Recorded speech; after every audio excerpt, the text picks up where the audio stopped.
Everyone, আমার আরও একটা ব্লগে তোমাদের ওয়েলকাম। দুদিন আগেই গেছে গণেশ পুজো, তাই আমি আর বোন মিলে চলে গেছিলাম ঠাকুর কিনতে।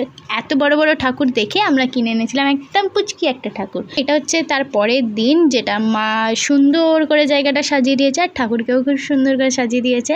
তারপরে সবাই আমরা একে একে পুজো করে নিলাম, আরতি করলাম। আমরা কোনো ঠাকুর মশাই ডাকি না, আমরা জাস্ট নিজেরাই ঘরেই পুজো করি।